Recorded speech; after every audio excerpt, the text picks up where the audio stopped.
Hello everyone, welcome back to my channel exam warrior. तो जैसा कि आपको पता है कि पीएसएससी के द्वारा प्रखंड सांख्यिकी पदाधिकारी का 600 प्लस पोस्ट निकाला गया है। तो आपने भी इस फॉर्म को फिल करना स्टार्ट कर दिया होगा और मैं आपको बता दूं कि इस फॉर्म का प्रिपरेशन के लिए आपको हमारे चैनल से पूरा हेल्प मिलेगा, जिसके लिए हम लोग प्रैक्टिस सेट इस पे अवेलेबल करवाने वाले हैं।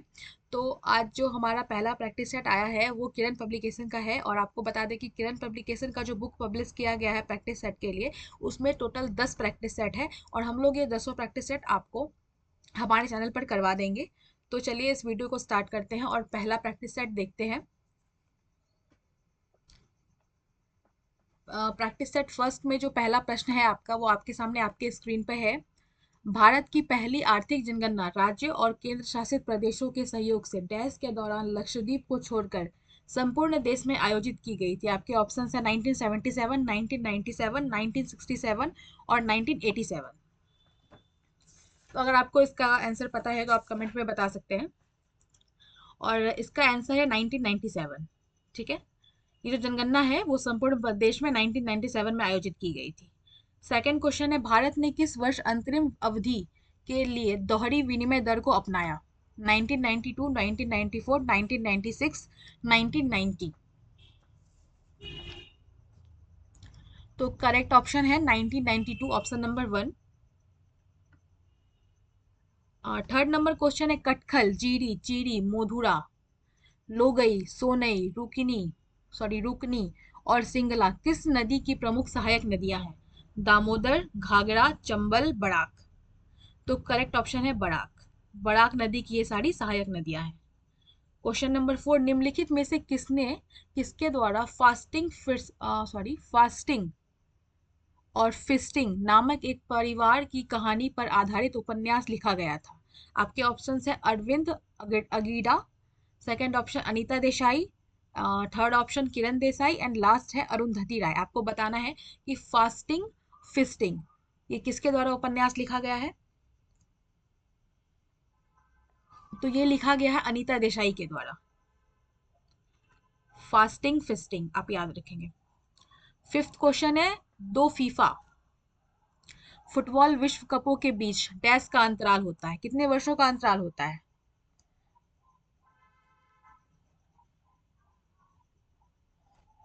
आपके ऑप्शन है 5 वर्ष, 6 वर्ष, 4 वर्ष और 3 वर्ष। तो 4 वर्षों का अंतराल होता है। ठीक है। सिक्स क्वेश्चन है, प्रसिद्ध दक्षिण भारतीय महाकाव्य शिल्पाधिकारम मूल रूप से डैश भाषा में लिखा गया है?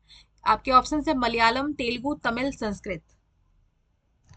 तो आपको बता दें कि ये तमिल महाकाव्य है, तमिल भाषा में ये लिखा गया है। ऑप्शन नंबर 3 आपका सही है। ठीक है। 7 नंबर का क्वेश्चन है, प्रधानमंत्री जन धन योजना का नारा क्या है? आपके ऑप्शन है मेरा खाता भाग्य विधाता, मेरा अधिकार मेरा खाता, मेरा खाता मेरा अधिकार, मेरा पैसा मेरा बैंक में, मेरा पैसा मेरे बैंक में। तो ये है आपका मेरा खाता मेरा भाग्य विधाता, मेरा खाता भाग्य विधाता। अब हम लोग क्वेश्चन नंबर 8 देखते हैं। भारतीय संविधान का अनुच्छेद 39A का विचार डैश का विचार देता है? आपके ऑप्शन है कुछ मामलों में काम, शिक्षा और सार्वजनिक सहायता का अधिकार, सामान्य न्याय और मुफ्त कानूनी सहायता, काम की उचित और मानवीय स्थितियों के लिए प्रावधान और श्रमिकों के लिए निर्वाह मजदूरी आदि। 39A में क्या दिया हुआ है हमारे भारतीय के संविधान में? 39A आर्टिकल में क्या दिया हुआ है? तो आपका जो ऑप्शन नंबर 2 है ना, सामान्य न्याय और मुफ्त कानूनी सहायता, ये। ठीक है। क्वेश्चन नंबर 9 है, पानीपत की पहली लड़ाई बाबर और डैश के बीच में हुई थी? आपके ऑप्शन है मोहम्मद बिन तुगलक, इब्राहिम लोदी, महाराणा प्रताप और सिकंदर लोदी।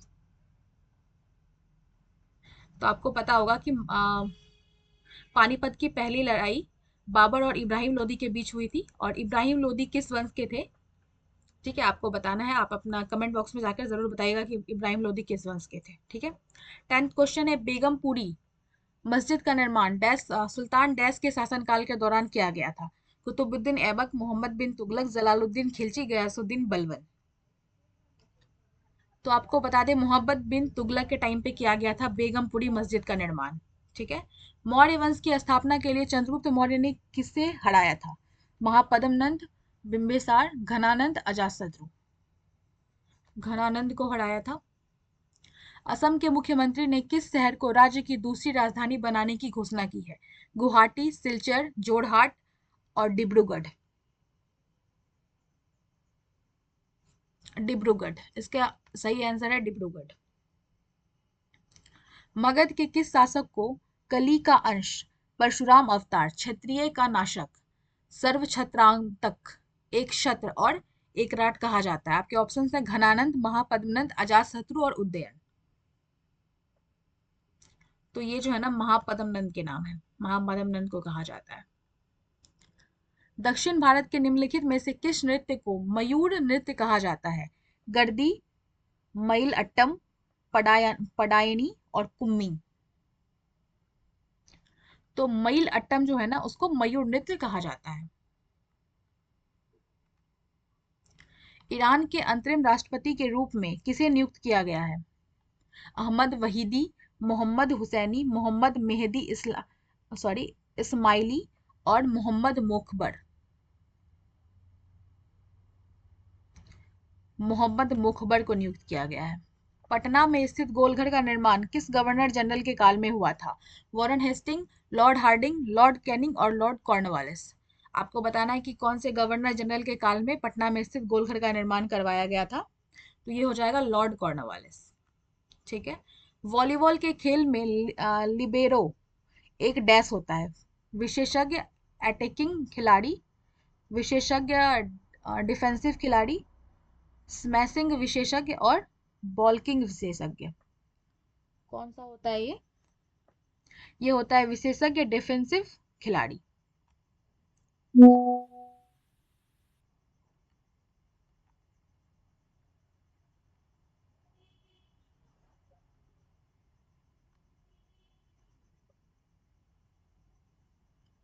अगला क्वेश्चन है भारतीय नदी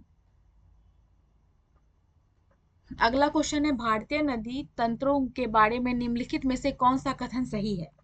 पहला, महानदी केवल छत्तीसगढ़ राज्य से होकर बहती है। दूसरा, सोन नदी का उद्गम पंजाब में स्थित है। तीसरा, गोदावरी नदी हरियाणा राज्य से होकर बहती है। और चौथा है यमुना नदी गंगा नदी की सहायक नदी है।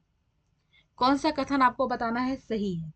तो चौथा नंबर जो है यमुना नदी गंगा नदी की सहायक नदी है। एक मिनट, यमुना नदी गंगा नदी की सहायक नदी है, ये ऑप्शन सही है।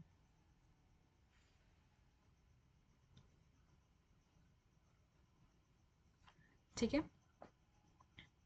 अगला क्वेश्चन है ईसाई धर्म में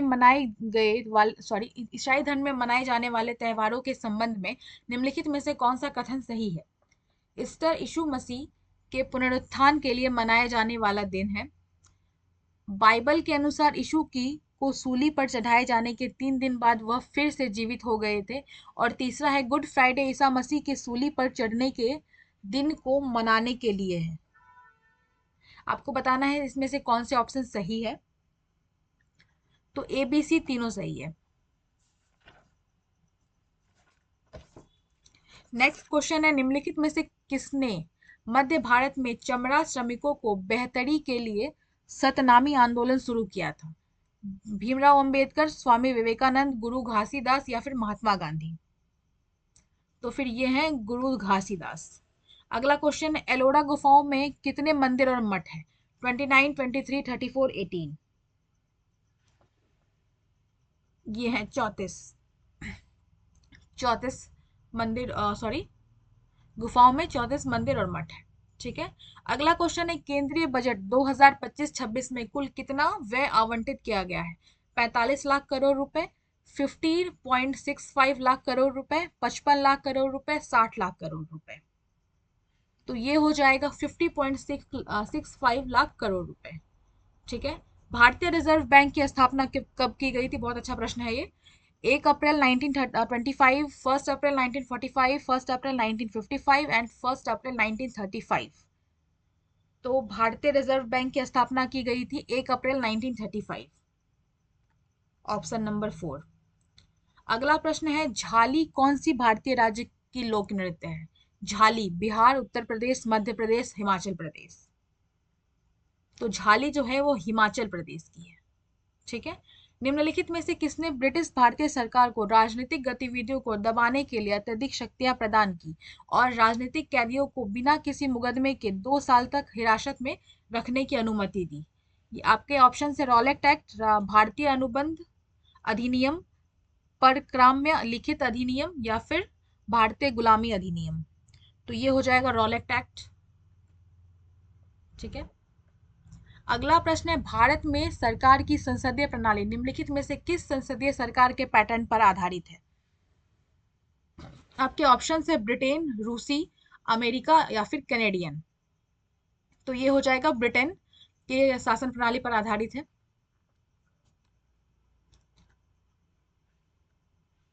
सॉरी।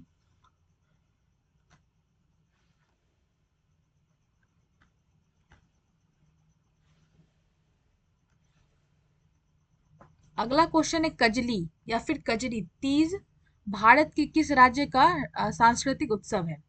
गोवा, पश्चिम बंगाल, महाराष्ट्र, या फिर राजस्थान। तो ये हो जाएगा राजस्थान का। अगला प्रश्न है, भंजन, अपक्षय, विघटन, वर्षा और सीलीभवन प्रमुख भूवैज्ञानिक प्रक्रियाएं हैं जो निम्नलिखित में से किस चट्टान के निर्माण में योगदान करती है? रूपांतरित चट्टान, अग्नेयी चट्टान, अवसादी चट्टान, या उप रूपांतरित चट्टान। अवसादी चट्टान। भारत छोड़ो आंदोलन के क्रम में गया के कुर्था थाने पर झंडा लहराने की कोशिश में कौन मारा गया था? कुलानंद वैदिक, जगलाल चौधरी, कपिल मुनि, या फिर श्याम बिहारी लाल। तो ये है श्याम बिहारी लाल। अगला प्रश्न है, भारत की जनगणना 2011 के अनुसार निम्नलिखित में से किस धर्म की साक्षरता दर सर्वाधिक दर्ज की गई थी? सिख, हिंदू, मुस्लिम, या फिर जैन।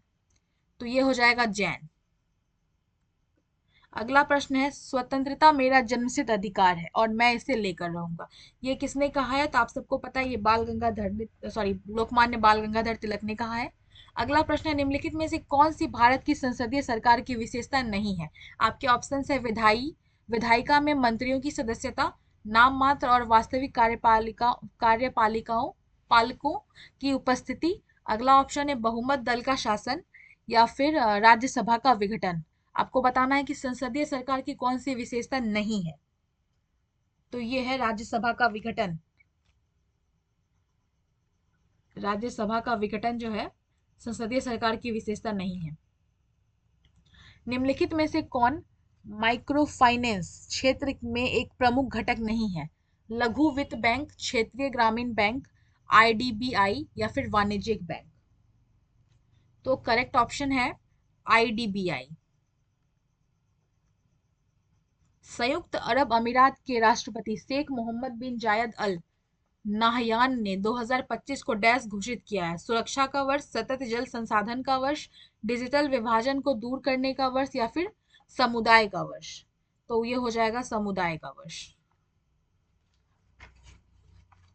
अगला प्रश्न है, उच्च न्यायालय के मुख्य न्यायाधीश की अनुपस्थिति में राज्यपाल किसकी उपस्थिति में शपथ लेता है या प्रतिज्ञान करता है? उच्च न्यायालय के उपलब्ध वरिष्ठ न्यायाधीश, राज्य विधानमंडल के सचिव, राज्य विधानमंडल के अध्यक्ष, राष्ट्रपति द्वारा मनोनीत न्यायाधीश। ये हो जाएगा उच्च न्यायालय के उपलब्ध वरिष्ठ न्यायाधीश।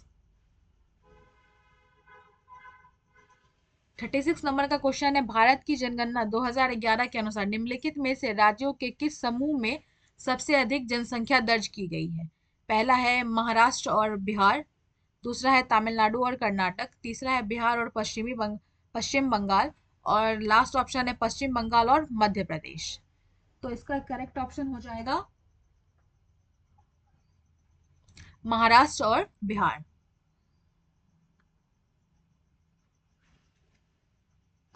भारत के अधिकांश पंचवर्षीय योजनाओं में दी गई वरीयता के संबंध में निम्नलिखित में से कौन सा कथन सत्य है? बुनियादी और भारी उद्योगों में निवेश, वित्तीय क्षेत्र का विनियमन, और निजी क्षेत्र उद्यमिता का व्यापक संवर्धन, या फिर कीमतों पर नियंत्रण। तो ये जो तथ्य है वो है बुनियादी और भारी उद्योगों में निवेश। अगला प्रश्न है भारत सरकार और या एक अधिक राज्यों के बीच या भारत सरकार और किसी राज्यों या राज्यों के बीच कोई भी विवाद भारत के सर्वोच्च न्यायालय के डैश क्षेत्राधिकार के अंतर्गत आता है। ये बहुत अच्छा क्वेश्चन है। रिट, अनन्य मूल, सलाहकारी या फिर अपीलीय अधिकार। आपको बता दें अनन्य मूल अधिकार है।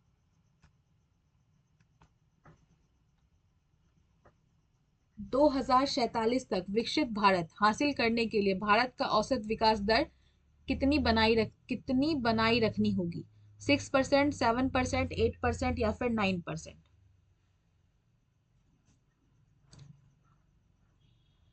8% बनाई रखनी होगी। कितना परसेंट? 8%। धौलावीरा का हड़प्पा नगर कितने भागों में विभाजित था? 4, 5, 3, 2। हड़प्पा सभ्यता तो बहुत ज्यादा पढ़ा होगा आप लोगों ने, तो बताइए कितने भागों में विभाजित था धौलावीरा? हड़प्पा का जो नगर था धौलावीरा, वो कितने भागों में विभाजित था? आपको बता दे, ये 3 भागों में विभाजित था। ठीक है। अगला प्रश्न है भारतीय संविधान का निम्नलिखित में से कौन सा अनुच्छेद कार्य और मातृत्व राहत के लिए न्याय संगत और मानवीय परिस्थितियों में के प्रावधान से संबंधित है? अनुच्छेद 42, अनुच्छेद 44, अनुच्छेद 45, अनुच्छेद 43? अनुच्छेद 42, आर्टिकल 42 है ये। अगला प्रश्न है संसद के प्रत्येक सदन के सचिवालय का प्रमुख कौन होता है? राष्ट्रपति, महासचिव, लोकसभा उपाध्यक्ष या फिर लोकसभा अध्यक्ष? ये होता है महासचिव। महासचिव। बिहार प्रांत के आरा से प्राप्त देवबनार्क का लेख यह शाहपुर पटना एवं मंदर भागलपुर से प्राप्त लेखों में किस युग की जानकारी मिलती है? मौर्य युग के बारे में, नंद वंश के बारे में, गुप्त युग के बारे में या फिर परवर्ती गुप्त वंश के बारे में? तो ये मिलता है परवर्ती गुप्त वंश के बारे में। भारत में राष्ट्रीय निवेश कोष एक कॉर्पस फंड है जो डैश के माध्यम से अपनी वित्तीय प्राप्तियों को जुटाता है। आपके ऑप्शन है केंद्रीय सार्वजनिक क्षेत्र के उपक्रम के लाभ से होने वाला आय, केंद्रीय सार्वजनिक क्षेत्र के उपक्रम के विनिवेश से होने वाला आय, सामान्य भविष्य निधि की बचत या फिर अंशदायी पेंशन की योजना।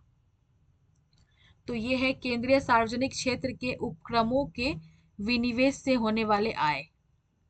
निम्नलिखित में से उत्तर भारत में रवि मौसम में उगाई जाने वाली फसल को पहचानना है आपको। आपके ऑप्शन है कपास, चना, चावल, बाजरा। कपास, चना, चावल, बाजरा। ये हो जाएगा चना। ठीक है। 1932 में महात्मा गांधी और डैश ने पूना पैक्ट पर हस्ताक्षर किया था? डॉक्टर बाबा साहेब अम्बेडकर, डॉक्टर नतेशा मुदलियार या फिर तारावत माधवन नायर या फिर रामास्वामी नायकर पेरियार? कौन थे ये इन चारों में से बताइए? ये थे डॉक्टर भीमराव अंबेडकर, बाबा साहेब भीमराव अंबेडकर। भारत ने पहली बार एशियाई खेलों की मेजबानी कब की थी? 1990 में, 1951 में, 1962 में या फिर 1954 में? तो ये की थी 1951 में। हिंदी उपन्यास इंद्रजाल के लेखक कौन है? हरिवंश राय बच्चन, जयप्रकाश, जयशंकर प्रसाद, नामवर सिंह या फिर रामधारी सिंह दिनकर? तो ये है जयशंकर प्रसाद। क्रिस्टीन कार्ला कंगालू को भारत द्वारा प्रवासी भारतीय सम्मान पुरस्कार दिया गया है, वह किस देश के राष्ट्रपति हैं? त्रिनिदाद और टोबैगो, म्यांमार, स्वीडन या फिर वेनेजुएला? ये हैं त्रिनिदाद और टोबैगो के राष्ट्रपति।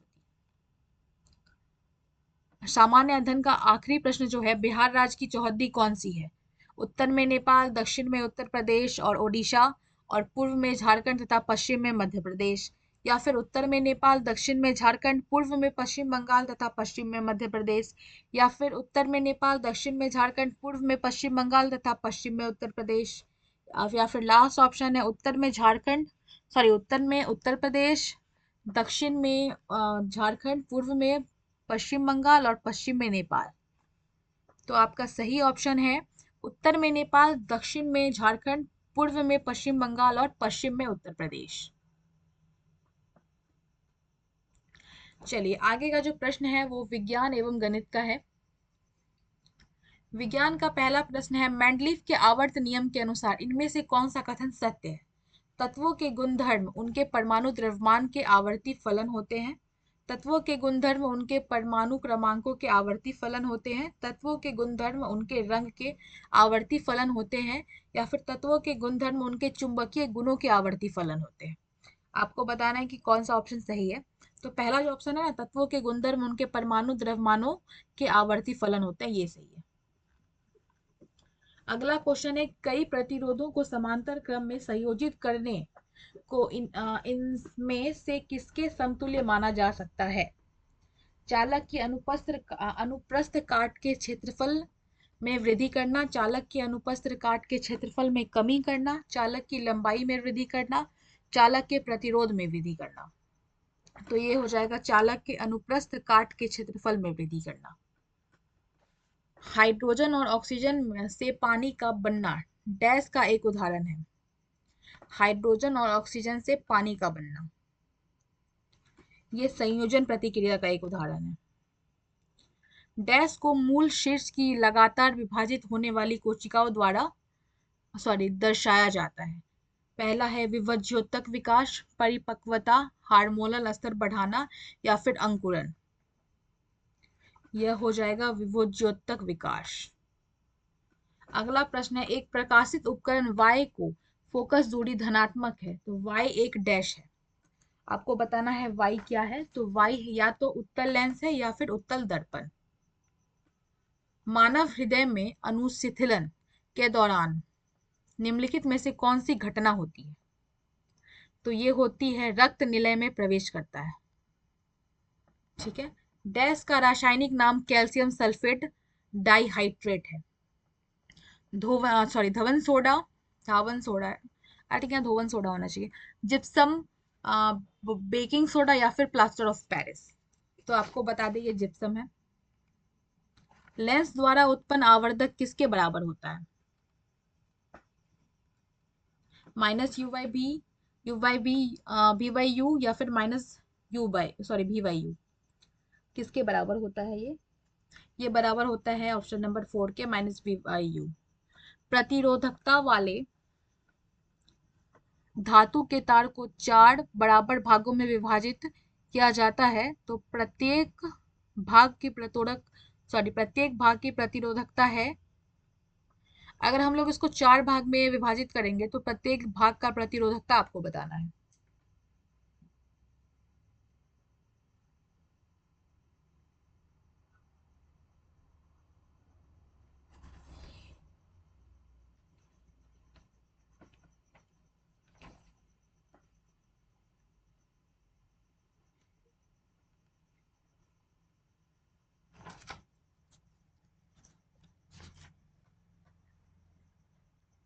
इस क्वेश्चन को हम लोग दोबारा से देखते हैं। लेंस द्वारा उत्पन्न आवर्धक किसके बराबर होता है? तो लेंस द्वारा उत्पन्न आवर्धक जो होता है ना, ऑप्शन नंबर 4 नहीं होगा इसका, ऑप्शन नंबर 3 होगा, भी वाई यू के बराबर होता है। ठीक है। और आपका अगला प्रश्न है, प्रतिरोधकता वाले धातु के तार को 4 बराबर भागों में विभाजित किया जाता है तो प्रत्येक भाग की प्रतिरोधकता क्या हो जाएगी? तो ये ऑप्शन नंबर 4 हो जाएगा। ठीक है। केटोन सजातीय श्रृंखला के क्रमशः पहले और दूसरे सदस्य हैं प्रोपेनॉन, ब्यूटेनॉन या फिर मिथेनॉन, इथेनॉन, इथेनॉन प्रोपेनॉन या फिर ब्यूटेनॉन प्रोपेनॉन। तो आपको बता दें ये हो जाएगा प्रोपेनॉन और ब्यूटेनॉन। जब किसी चुंबक को किसी कुंडली के पास ले जाया जाता है तो यह कुंडली में एक प्रेरित धारा उत्पन्न करता है। प्रेरित धारा के परिमाण को बढ़ाने के लिए इनमें से किसी विधि का उपयोग किया जाता है। आपको बताना है इनमें से कौन सी विधि का उपयोग किया जाता है। तो फर्स्ट और सेकंड ऑप्शन आपका है सही। कुंडली में फेरों की संख्या में वृद्धि करना होता है और चुंबक की गति में वृद्धि करना होता है। ठीक है। अजैव निम्नीकरण प्लास्टिकों से संबंधित निम्नलिखित में से 3 कथन जंतु, पादप और हमारे आसपास के वातावरण पर उसके प्रभाव को दर्शाते हैं। असंगत कथन का चयन कीजिए। ठीक है। प्लास्टिक के थैले टिकाऊ होते हैं, ये नालियों को जाम कर देते हैं, यह मृदा की उर्वरा शक्ति को कम करते हैं, या फिर जानवरों द्वारा खाए जाने में घातक साबित हो सकते हैं। तो ये होगा, प्लास्टिक के थैले टिकाऊ होते हैं।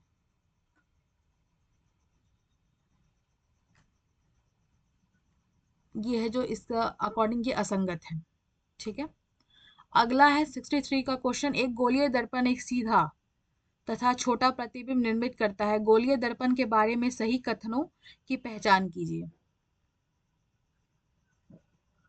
आपको बताना है कि गोलीय दर्पण के बारे में सही कथन कौन सा है। तो बी और सी सही है। दर्पण एक आभासी प्रतिबिंब निर्मित करता है। दर्पण की फोकस दूरी धनात्मक है।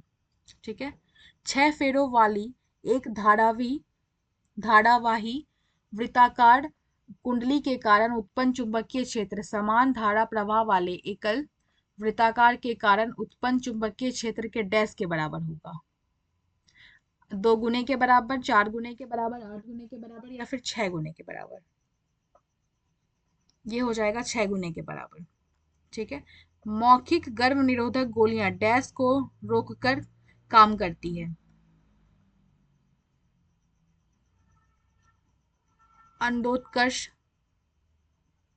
अंडोत्सर्ग और निषेचन। निम्न में से कौन सा सर्वाधिक विद्युत धनात्मक तत्व है? ये है CS। और CS कौन सी धातु है? सीजियम। निम्नलिखित में से कौन सा औषधीय पौधा रक्तचाप के उपचार के लिए सबसे अच्छी औषधि है? आपको बताना है इन चारों में से कौन सा है। यह है सर्पगंधा। ठीक है, कॉस्टिक सोडा का उपयोग सामान्यतः डैश में नहीं किया जाता है। ये हो जाएगा, अमोनिया निर्माण में नहीं किया जाता है। ठीक है, 69 नंबर का क्वेश्चन है। यदि 200 N के नियत बल से लिफ्ट द्वारा किया गया कार्य 1000 जूल है, तो लिफ्ट द्वारा तय की गई दूरी आपको निकालना है। तो लिफ्ट द्वारा तय की गई दूरी 5 मीटर है। निकेल केडियम बैटरी का प्रयोग होता है कैलकुलेटर में, ट्रांजिस्टर में, कॉर्डलेस इलेक्ट्रॉनिक उपकरण में। तो ये सब में होता है।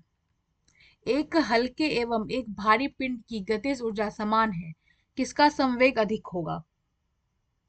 तो भारी पिंड का संवेग जो है वो अधिक होगा।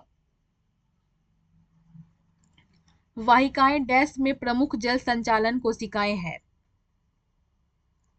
ये हो जाएगा आवृत बीजी। डैश कोशिका विभाजन में वृद्धि करता है। यह है साइटोकाइनिन। कीटभक्षी पौधे जिस मृदा में उगते हैं उसमें कमी रहती है। किसकी कमी होती है? उसमें कमी होती है नाइट्रोजन की।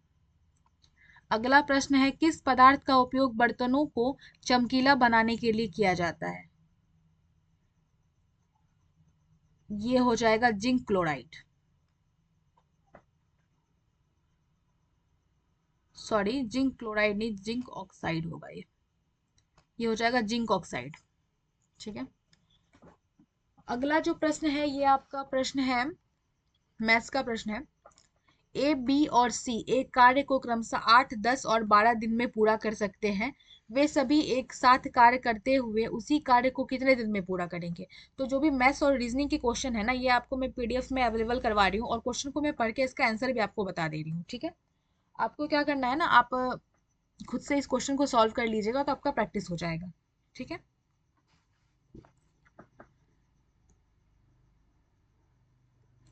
इनको जो कार्य करने में समय लगेगा ना वो 120/37 दिन है।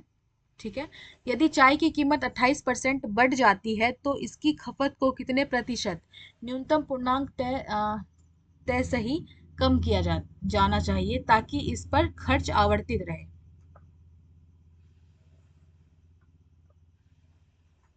ठीक है, तो ये 22% हो जाएगा। किसी गंतव्य के लिए एक यात्रा निम्नलिखित तरीके से की जाती है।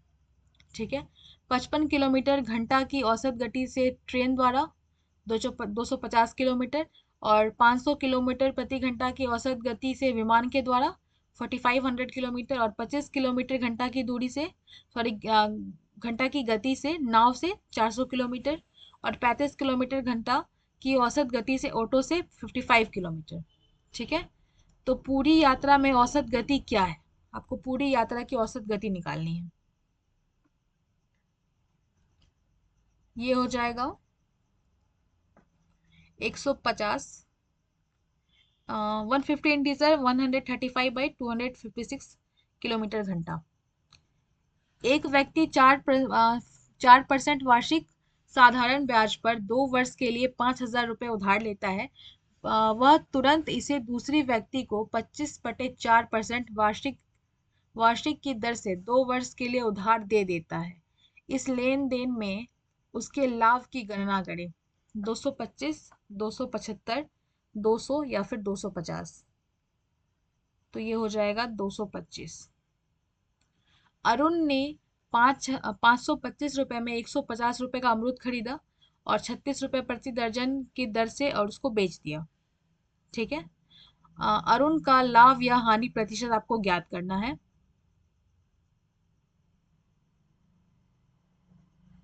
तो आपको बता दें कि इसको हानि हुई 14.29% का। ठीक है, पांचवी अभाज्य संख्या और 100 से ठीक बाद वाली अभाज्य संख्या का गुणनफल आपको ज्ञात करना है। तो पांचवी अभाज्य संख्या 11 है और 100 से ठीक बाद वाली अभाज्य संख्या 101 है, और इन दोनों का गुणनफल हो जाएगा 1111। यदि अंकित मूल्य क्रय मूल्य से 75% अधिक है और अंकित मूल्य पर 40% की छूट दी जाती है तो प्रतिशत लाभ क्या होगा?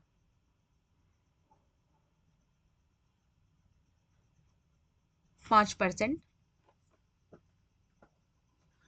पहले मैंने आपको वीडियो में पहले ही बता दिया है कि आप ये जो मैथ्स और रीजनिंग के क्वेश्चंस मैं आपको अभी इस वीडियो के थ्रू जो प्रोवाइड कर रही हूँ, इसको आप लोग खुद से सॉल्व कर लीजिएगा, प्रैक्टिस कर लीजिएगा, तो आपका प्रैक्टिस हो जाएगा। और जो भी क्वेश्चन जो आपके हैं उसको मैंने सामान्य अध्ययन का जो प्रश्न है वो आपको मैंने करवा दिया है यहाँ पे। ठीक है, आगे के जो भी क्वेश्चन है वो भी मैं अभी करवा दे रही हूँ। अगला क्वेश्चन है, यदि राम के धन का 45% सोहम के धन को 50% में जोड़ा जाता है तो कुल राशि सोहम के धन का 86% हो जाएगी। सोहम के पास राम के धन का कितना प्रतिशत था?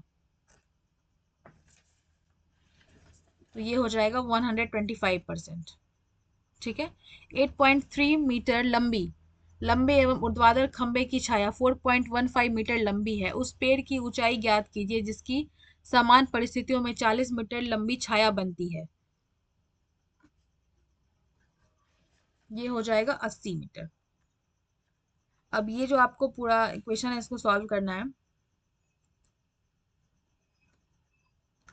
और अगर आप इसको सॉल्व करेंगे तो आपका आंसर आएगा 0.092। ठीक है, 30 सेंटीमीटर व्यास वाले तांबे के एक ठोस गोले को 10 सेंटीमीटर व्यास वाले एक तार के में खींचा जाता है। ठीक है, तार की लंबाई आपको ज्ञात करनी है। तो तार की लंबाई हो जाएगी 180। इसको सॉल्व करके आपको के का मान निकालना है। तो के का मान हो जाएगा 2। किसी देश की प्रारंभिक जनसंख्या 1,87,500 है। यदि जन्म और मृत्यु दर क्रमशः 13% और 9% है तो 2 वर्ष बाद देश की जनसंख्या ज्ञात करना है आपको। ये हो जाएगा 2 वर्ष बाद देश की जनसंख्या 2,02,800। प्रथम 5 भाज्य संख्याओं का औसत ज्ञात करना है। आपको पता है प्रथम 5 भाज्य संख्या कौन कौन सी होगी?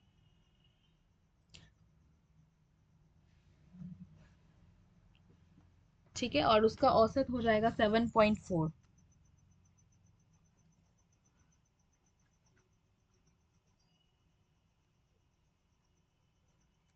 अगला प्रश्न है, 24 सेंटीमीटर, 17 सेंटीमीटर और 9 सेंटीमीटर की भुजाएं वाले त्रिभुज का क्षेत्रफल आपको ज्ञात करना है।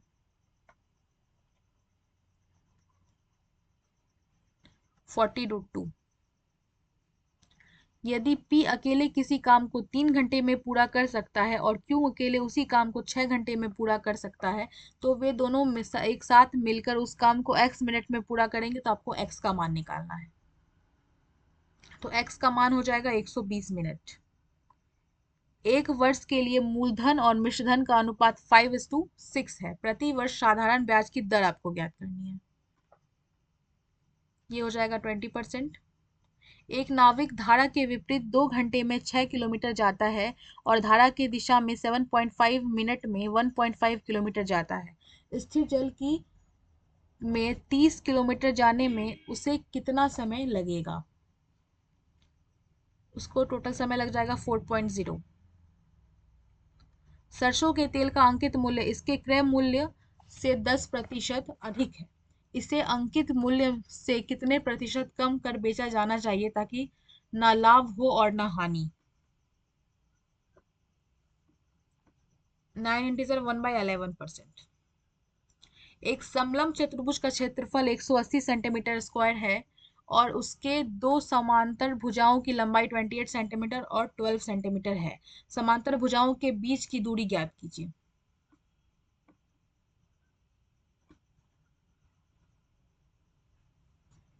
9 सेंटीमीटर। एक घनाफकार जलाशय को पानी से 50 लीटर प्रति मिनट की दर से भरा जाता है। जलाशय का आयतन 120 मीटर है। कितने घंटों में जलाशय का पूरी तरह भरा जा सकेगा? आपके ऑप्शन है 35, 45, 40 और 30। 40 घंटे में।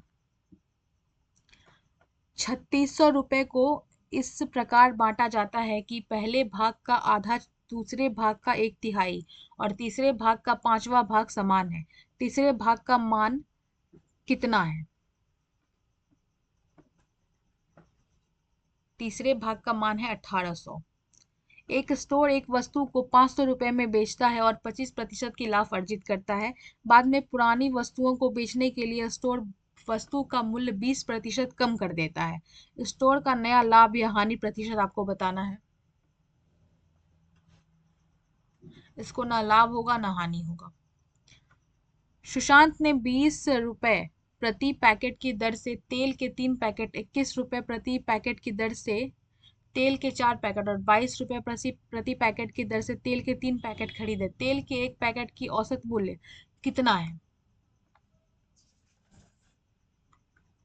21 रुपए। एक पुरुष एक काम को 12 दिनों में पूरा कर सकता है और एक महिला उसी काम को 10 दिनों में पूरा कर सकती है।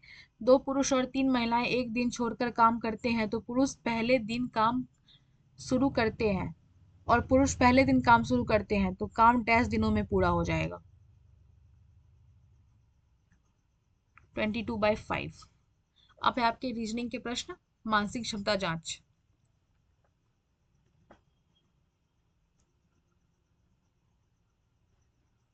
रीजनिंग का कुछ कुल 50 प्रश्न है, आप स्क्रीन पर देख सकते हैं।